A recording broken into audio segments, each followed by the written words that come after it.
बिस्मिल्लाहिर्रहमानिर्रहीम। अल्लाहुम्मा सल्लि अला मुहम्मद व आलि मुहम्मद वअज्जिल फरजा आलि Muhammad. Today we are studying molecular orbital theory. Molecular orbital theory states orbitals of same phase overlap to form the bonding molecular orbital. Orbitals of same phase overlap or combine to form the molecular orbitals. Orbitals of opposite phase overlap or combine to form the anti-bonding molecular orbitals. Phase में B indicated by shading, जैसे हमने इसको shade देकर ये phase को indicate किया। यहाँ पे ये फेज ये साइक्लोब्यूटीन में यहाँ भी हमने शेड देकर, यहाँ भी शेडेड से हमने उसको शो किया है। और may be indicated by positive और नेगेटिव, तो आपने यहाँ पे क्या शो किया, इसको पॉजिटिव और नेगेटिव से शो किया है। Full stop. ये आगे तो इसमें ये मैंने मॉलिक्यूलर ऑर्बिटल्स ऑफ इथेन बनाया है। इथेन के अंदर इथेन sp3 हाइब्रिडाइजेशन शो करता है। तो इसमें sp3 s ओवरलैपिंग है या sp3 ओवरलैपिंग है। कार्बन कार्बन अगर आप बात करें तो सिंगल बॉन्ड है। तो बॉन्डिंग मॉलिक्यूलर ऑर्बिटल में ये सेम फेज से ऑर्बिटल ओवरलैप करते हैं, तो ये बॉन्डिंग मॉलिक्यूलर ऑर्बिटल। और जब ये अपोजिट फेज से ओवरलैप करेंगे तो ये आपके पास सिग्मा स्टार यानी एंटी बॉन्डिंग मॉलिक्यूलर ऑर्बिटल बनेगा। तो इसमें दो, एक sigma is the bonding which is found due to the reinforcement, which is found due to the attraction between the between the atomic or hybridized orbitals, or this is the anti-bonding molecular orbital is found by the repulsion and opposite phases and interferences between the orbitals, atomic orbitals. Another example we can up now, this is the example of ethene. This figure, this shows the ethene molecule. ये जो हमने ऊपर figure बनाई है ये show कर रही है इथीन मॉलिक्यूल की, ये फिगर जो है। अब इसमें एक तो उसी तरह इथीन के अंदर क्या है, carbon to carbon double bond है। इथीन के अंदर carbon to carbon double bond है, तो हर कार्बन sp2 हाइब्रिडाइज्ड है। तो इसका मतलब एक तो ये है कि उसी तरह आपके पास सिग्मा जो सेम फेजेस से बनेगा और इंटरेक्शन से, और एक सिग्मा स्टार जो sp2 ओवरलैप से बनेगा अपोजिट फेजेस के इंटरेक्शन से। अब दूसरा बॉन्ड है इसके अंदर, एक सिग्मा है कार्बन टू कार्बन जो डबल बॉन्ड है, तो दूसरा पाई बॉन्ड है। अब पाई बॉन्ड को यहाँ हम एक्सप्लेन करते हैं। ये पैरेलल ओवरलैपिंग से बनता है अगर तो दो ऑर्बिटल सेम फेजेस से ओवरलैप करें, जैसे ये पॉजिटिव पॉजिटिव नेगेटिव नेगेटिव, तो ये आपके पास बॉन्डिंग मॉलिक्यूलर ऑर्बिटल है। अगर ये अपोजिट फेजेस से ओवरलैप करें, इनमें रिपल्शन आ जाएगी, ये दोनों एक दूसरे को रिपेल करेंगे। इस रिपल्शन की वजह से ये दरमियान में नोडल प्लेन पैदा हो जाएगा। नोडल प्लेन मीन जैसे यहाँ पे ये दोनों अपोजिट फेजेस में यहाँ ये कोई इलेक्ट्रॉन डेंसिटी नहीं है, यहाँ पे भी कोई इलेक्ट्रॉन डेंसिटी नहीं है, तो ये नोड पैदा हो जाता है दरमियान के अंदर। This is called nodal plane where is no electron density. Nodal plane, node mean no electron density plane. तो ये आपके पास बन गया पाई, और ये कहेंगे इसे पाई स्टार। ये इथीन की मॉलिक्यूल की है।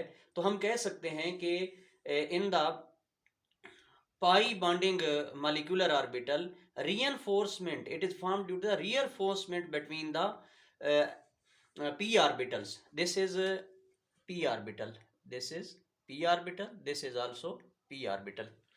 So reinforcement of p orbitals or attraction between, or this is found by the interaction of p orbitals in phase, while anti-bonding molecular orbital is found by the interferences between the p orbitals, or repulsion between the p orbitals occurs, or opposite phase interaction of p orbitals, opposite phases interaction between opposite phases of p orbitals occurs। ये तीनों एक ही चीज हैं, एक ही बात है। तो therefore anti-bonding has greater energy due to the repulsion, and bonding molecule pi bonding molecular orbital has smaller energy due to the attraction।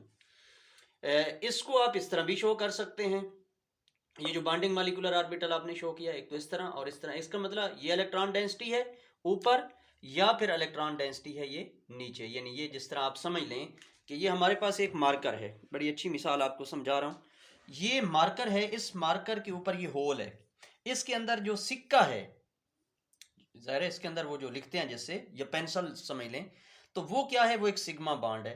तो इस मार्कर के इर्द गिर्द ये एक और मिसाल दे देता हूँ। ये आपके पास एक रेड कलर का मार्कर है, तो इसके अंदर एक सिक्का तो है ना जिससे ये लिखते हैं।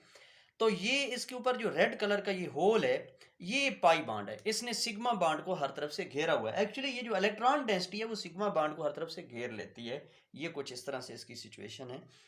तो अब ये सारी चीज़ें, अब देखिए एक एटम को देखना ही पॉसिबल नहीं है, और कितना एटम छोटा होता है। एक फुल स्टॉप लगाते हैं तो उसके नीचे जो है वो 2 मिलियन ऑफ एटम से ज़्यादा आ जाते हैं। तो ये सारी चीज़ें श्रोडिंगर वेव इक्वेशन से हमने निकाली हैं। ये जो साई है, साई स्टार है, इसकी जो वेव फंक्शंस हैं ये हमने वहाँ से निकाले हैं। ये वहाँ से, ये थ्योरेटिकल चीज़ें हैं, लेकिन इसमें कुछ फिनोमेना हैं कि जो इनको एक्सप्लेन करते हैं। तो ये ऐसे नहीं है कि आप एक सब शेल को अपनी आंख से देख लें और एक इलेक्ट्रॉन जो है वो किधर क्लॉकवाइज स्पिनिंग कर रहा है या एंटी क्लॉकवाइज स्पिनिंग कर रहा है। ये फिनोमेना हैं जिनको एक्सप्लेन करने के लिए ये थ्योरीज प्रपोज की हुई हैं। तो ये चीज़ें हैं। अब इसमें ये इथीन की मालिक्यूल, हाँ यहाँ पे एक और बात आपको समझाना चाहता हूँ कि ये जो ऑर्बिटल आप देख रहे हैं, ये फेज और ये से फेज, इसमें अगर दरमियान में आप मिरर लगा दें, मसलन ये दो ऑर्बिटल हैं, ये मिरर लगा दें, तो ये जो दूसरा है इसका पार्ट, ये एक दूसरे के क्या हैं, ये दरमियान में प्लेन लगाएंगे तो ये उसका आइडेंटिकल है। तो मिरर प्लेन सिमेट्री, अब मिरर प्लेन क्या है? Mirror plane symmetry is mirror bisects molecular orbital और एंटी बॉन्डिंग जो भी हो ऑर्बिटल इन आइडेंटिकल, वो दोनों को आइडेंटिकल। तो ये बॉन्डिंग मॉलिक्यूलर ऑर्बिटल जो है इसमें मिरर प्लेन मौजूद है। यहाँ पे देखें दरमियान में मिरर लगाएं तो ये एक दूसरे के क्या हैं, एक दूसरे के रिफ्लेक्शन हैं और आइडेंटिकल हैं। लेकिन दूसरी तरफ एंटी बॉन्डिंग में देखें ये ओवरलैपिंग हो रही है ये जो, तो इसका मतलब ये हुआ, हाँ एक और बात, अगर किसी ऑर्बिटल को 180 डिग्री पे यानी C2 proper axis of rotation पे, मैं बड़ी डिटेल से आपको प्रॉपर एक्सिस ऑफ रोटेशन बता चुका हूँ, मैंने प्लेन ऑफ सिमेट्री भी आपको बताया वहाँ पे, और प्रॉपर एक्सिस ऑफ रोटेशन और मिरर प्लेन जो है, ये सारी चीज़ें हम बता चुके हैं ऑलरेडी आपको। अगर आप एक लोब से यहाँ से सेंटर को पास करते हुए दूसरे लोब तक पहुंचें और आप वही लोब फाइंड करें यानी आइडेंटिकल फाइंड करें, तो आप कहेंगे कि इसके अंदर ये C2 एक्सिस यानी प्रॉपर एक्सिस ऑफ सिमेट्री मौजूद है। इसी तरह ये देख लें, ये नेगेटिव तो ये लोब भी नेगेटिव, आप सेंटर से पास करें जितना इधर फासला इतना ही सेंटर का इधर फासला है। तो इसका मतलब इसमें प्लेन ऑफ सिमेट्री। लेकिन दरमियान में अगर मिरर लगाएंगे तो ये एक दूसरे के आइडेंटिकल नहीं है, एक अब ये डिफरेंट है। तो मिरर प्लेन दरमियान में लगाएं तो एक दूसरे के क्या होने चाहिए, आइडेंटिकल होने चाहिए। इसलिए हम ये कह सकते हैं कि ये जो मॉलिक्यूलर ऑर्बिटल है इसमें मिरर प्लेन के लिहाज से ये अनसिमेट्रिकल है, इसमें सिमेट्री नहीं है।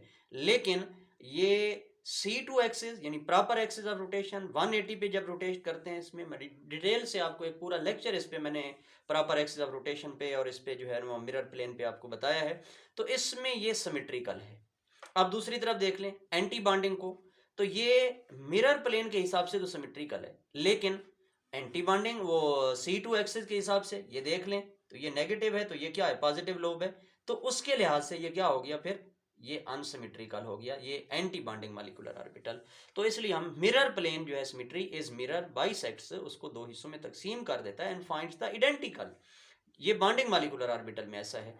और C2 symmetry is rotation at 180 degree, C2 axis of rotation results identical। तो ये जो एंटी बॉन्डिंग मॉलिक्यूलर ऑर्बिटल है इसमें जब ये अपोजिट फेजेस से ओवरलैप करते हैं तो ये आपके पास C2 एक्सिस ऑफ सिमेट्री पाया जाता है। और आगे डिटेल भी, तो इसका मतलब ये हुआ कि ये मिरर प्लेन के लिहाज से अनसिमेट्रिकल है और C2 एक्सिस के लिहाज से सिमेट्रिकल है, जबकि इसका anti bonding pi star mirror plane के हिसाब से जो है ये सिमेट्रिकल है, और जो प्रॉपर एक्सिस ऑफ रोटेशन है C2 एक्सिस ऑफ रोटेशन जो है उसके हिसाब से ये अनसिमेट्रिकल है। दूसरी बात, इसकी एनर्जी की बात कर लें, इसमें सिग्मा बॉन्ड है, सबसे कम एनर्जी है सिग्मा की, फिर पाई आ जाएगा, फिर पाई स्टार आ जाएगा और लास्ट पे फिर सिग्मा स्टार आ जाएगा। तो पहले वो ऑर्बिटल फिल होते हैं जिनकी एनर्जी कम होती है, तो 2 इलेक्ट्रॉन सिग्मा में आ जाएंगे, 2 इलेक्ट्रॉन पाई में आ जाएंगे। तो इसका मतलब पाई स्टार और सिग्मा स्टार ये खाली पड़े हुए हैं। ये इसकी ग्राउंड स्टेट इलेक्ट्रॉनिक कन्फिग्रेशन है इथीन मॉलिक्यूल की, कार्बन कार्बन डबल बॉन्ड की। एक और मिसाल भी हम ले लेते हैं। अब हम बात कर लेते हैं ये 1,3 ब्यूटाडाइन की। ये मिसाल मैंने एक और दे दी है यहाँ पे, ये ब्यूटाडाइन लिखा हुआ है, ब्यूटाडाइन। ब्यूटाडाईन, इसकी बात कर लेते हैं। ब्यूटाडाईन में क्या है, आपके पास 1 2 3 और 4 कार्बन है। तो हर कार्बन क्या है, हर एक कार्बन जो है वो sp2 हाइब्रिडाइज्ड है। इसका मतलब ये हुआ कि आपके पास 4 p ऑर्बिटल हैं, आपके पास 4, इथीन में 2 p ऑर्बिटल हैं, लेकिन ब्यूटाडाईन के अंदर 4 p ऑर्बिटल हैं। ये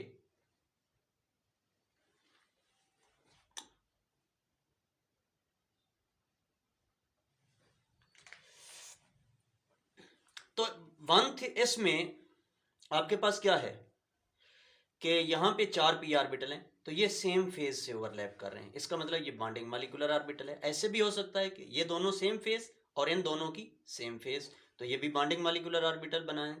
इसका मतलब इसमें 2 बॉन्डिंग मॉलिक्यूलर ऑर्बिटल, इनको हम शो कर सकते हैं psi1। ये वेव फंक्शन की सिंबल है, साई जो है, ये श्रोडिंगर वेव इक्वेशन से हमने इलेक्ट्रॉन डेंसिटी के लिए ये निकालते हैं। उसमें आपने पढ़ा है श्रोडिंगर वेव इक्वेशन जो है, या नहीं तो आप फिजिकल केमिस्ट्री में 6th सेमेस्टर में इसको पूरी डिटेल से पढ़ेंगे, क्योंकि वहाँ पे सारे क्वांटम नंबर्स आपने ड्राइव भी करने हैं, उनको एक्सप्लेन भी करना है।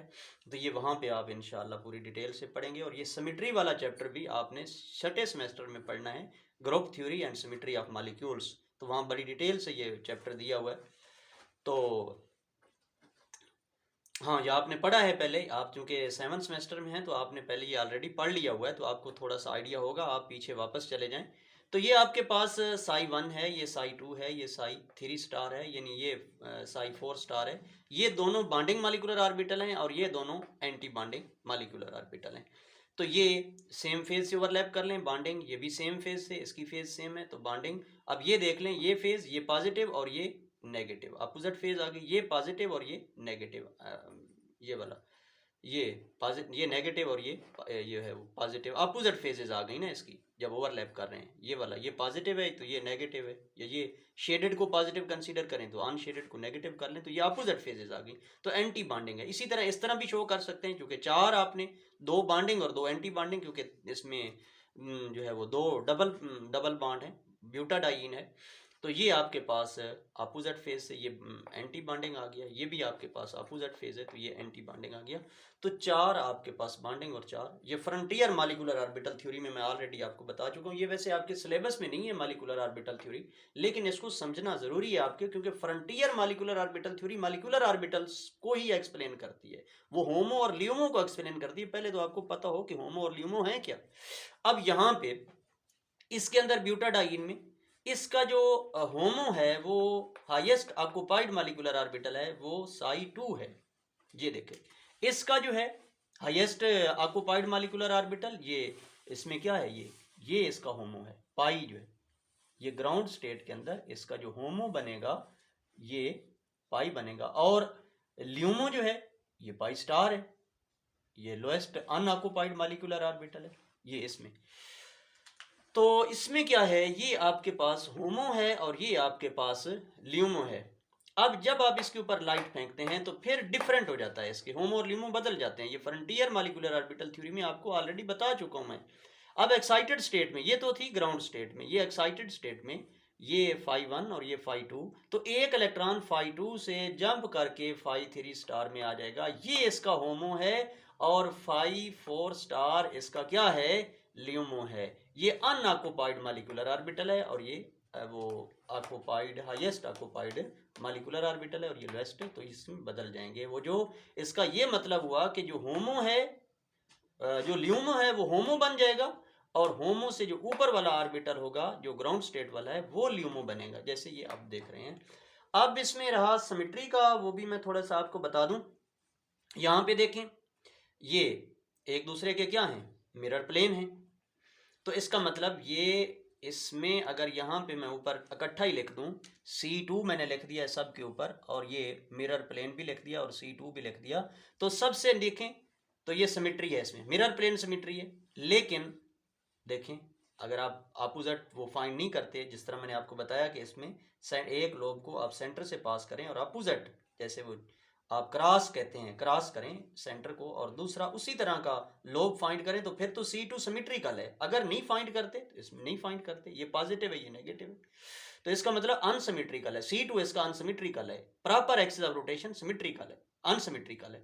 यहाँ पे देखें, इसमें जो मिरर प्लेन है वो सिमेट्रिकल है, और जो है वो मिरर प्लेन जो है, और इसमें जो प्रॉपर एक्सिस ऑफ रोटेशन है वो सिमेट्रिकल है। यहाँ पे देख लें तो ये क्या है, इसमें मिरर प्लेन इसमें सिमेट्रिकल है, और जो C2 एक्सिस है वो अनसिमेट्रिकल है। तो इस तरह से ये आपको इसको डिज़ाइन भी कर सकते हैं। यहाँ देख लें तो मिरर प्लेन इसमें सिमेट्रिकल असिमेट्रिकल है, असिमेट्रिक है, और जबकि इसमें जो है वो C2 axis proper axis of rotation जो है वो सिमेट्रिकल है। तो इसमें आप ये फाइंड, जैसे ये देखें ना, तो ये अपोजिट फेज को सिमेट्रिकल हो गया, तो ये भी सिमेट्रिकल हो गया। लेकिन मिरर प्लेन के हिसाब से अगर इसको देखेंगे तो ये क्या है, अनसिमेट्रिकल है, एक दूसरे की वो इमेज नहीं है। ये तो कुछ इन्फॉर्मेशंस मैंने आपको बतानी थी, ये मैंने आपको बता दी मालिकुल। ये हमारा चैप्टर जो है वो सारा कोर्स मुकम्मल हो गया। तो वैसे आपको 48 मैंने पीरियड पढ़ाने थे, तो मैंने तो अब कई सारे आपको पढ़ा दिए हैं, अनगिनत तो लगे रहे हम पूरा एक माह जो है रोज़ाना जो है। तो बहरहाल मंडे को आप लोग जो है इंशाल्लाह जब तशरीफ़ ले आएंगे तो मज़ीद हम डिस्कस कर लेंगे। मंडे को आप लोगों ने ना इस पे प्रेजेंटेशंस ये पूरे चैप्टर पे तैयार करके आनी। हर एक बच्चे को ये एक एक चीज़ जो है ना, ये पूरे जो है जो आपका सिलेबस है ये आपकी टिप्स पे होना चाहिए। और मैं किसी बच्चे को भी कह सकता हूँ कि हाँ उठ के ये टॉपिक पे अपनी प्रेजेंटेशन दो। ऐसी बात नहीं है कि मैं कहूँ कि पहले, क्योंकि एक दफ़ा जब आपको पढ़ा दिया है तो उसका ये मतलब है कि अब आपके ऊपर है कि आप कैसे तैयारी करते हैं। तो थैंक यू। और आप इतने बच्चे नहीं हैं कि आपकी मैं उंगली पकड़ूं और एक लाइन पे रखूं। आपको खुद बेटे अब बड़े हैं, आप MSc के स्टूडेंट हैं, तो you should understand each and everything. आपको हर एक चीज़ का जो है वो नॉलेज होना चाहिए। तो मैं इसी के साथ इजाज़त चाहूँगा। आज हमारा लास्ट लेक्चर है, कल इंशाल्लाह ज़िंदगी रही तो आपसे कॉलेज में मुलाकात होगी। है ज़िंदगी तो बात है सारी ज़िंदगी की, अगर वो सांस ही नहीं है तो फिर दुआ कर देना।